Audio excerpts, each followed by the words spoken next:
నిజం లాంటి స్వప్నం ఎలా పట్టి ఆపాలి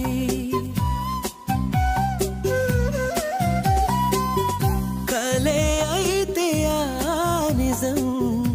ఎలా తట్టుకోవాలి అవును కాదో అడగకంది నా మౌనం చెలివో శిలవో తెలియకుంది నీ రూపం చెలిమి బంధమల్లుకుందే జన్మ ఖైదులా ఎదుట నిలిచింది చూడు